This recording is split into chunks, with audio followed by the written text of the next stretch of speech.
নেক আমল বাড়ানো এবং গুনাহ ছেড়ে দেওয়ার মাস হচ্ছে রমজান মাস। কেননা এই মাসে শয়তানকে শৃঙ্খলিত রাখা হয়। তাই আত্মাকে সংযত রাখার এক মহান সুযোগ হচ্ছে এই রমজান মাস। এতে করে বান্দা তার নফসকে কন্ট্রোল রেখে আল্লাহর পথে চলা তার জন্য খুব সহজ হয়ে যায়। আল্লাহ পাক রব্বুল আলামিন পবিত্র কালামে পাকে ইরশাদ করেন, হে মুমিনগণ, তোমরা আল্লাহর দিকে তওবা করে ফিরে আসো যাতে তোমরা সফলকাম হতে পারো। আল্লাহ পাক রব্বুল আলামিন সকলকে তাওবার আহ্বান জানিয়েছেন। রমজান তওবা করে এবং গুনাহ থেকে বেঁচে থাকার এক মহান সুযোগ। আল্লাহ রাসূল সাল্লাল্লাহু আলাইহি সাল্লাম হাদিসে পাকে ইরশাদ করেন যে রমজান মাসে জান্নাতের দরজাগুলি খুলে দেওয়া হয় আর জাহান্নামের দরজাগুলি বন্ধ করে দেওয়া হয় এবং শয়তানকে শৃঙ্খলিত রাখা হয়। এই রমজান মাস যদি আমরা আমাদের সুযোগকে কাজে না লাগাই, এই মাসে যদি আমরা আমাদেরকে গুনাহ থেকে বিরত না রাখতে পারি, তাহলে অন্য কোনো মাসে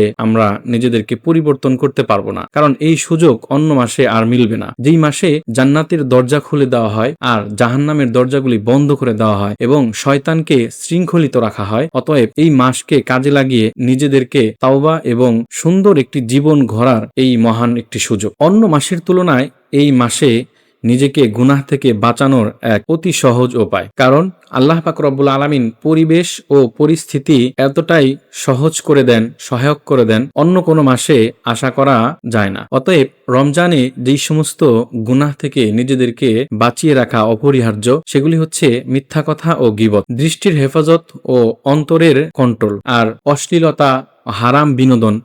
বিশেষ করে আমি সোশ্যাল মিডিয়া স্ক্রল করব কিংবা দেখব, নিজেদেরকে সবসময় নিয়ন্ত্রণের মধ্যে রাখবো যাতে আমার সামনে কোনো অনৈতিক কোনো কন্টেন্ট না আসে, কোনো পিকচার না আসে, সেদিকে নিজেদেরকে লক্ষ্য রাখবো। এতে আমার নজরের হেফাজত হবে ইনশাআল্লাহ। আর নামাজের মধ্যে গাফলতি, অলসতা যেন না আসে। এবং আরেকটি সবচেয়ে গুরুত্বপূর্ণ বিষয় হচ্ছে রাগ, হিংসা, জেদ। এই জিনিসগুলি যেন আমাদের অন্তর থেকে একেবারে ধুয়ে মুছে যায়। আমরা এই বিষয়গুলি বেশি বেশি খেয়াল রাখবো ইনশাআল্লাহ।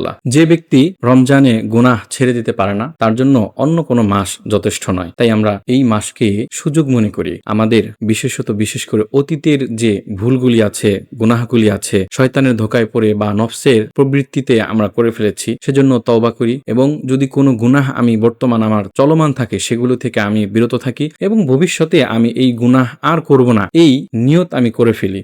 আর নিজ অনুভূতি, আত্মজিজ্ঞাসায় খাস দিলে তওবা করে একেবারে নিজেকে আল্লাহর দরবারে আত্মসমর্পণ করে ফেলি। আল্লাহ পাক আমাদের সকলকে তৌফিক দান করুন। আমিন।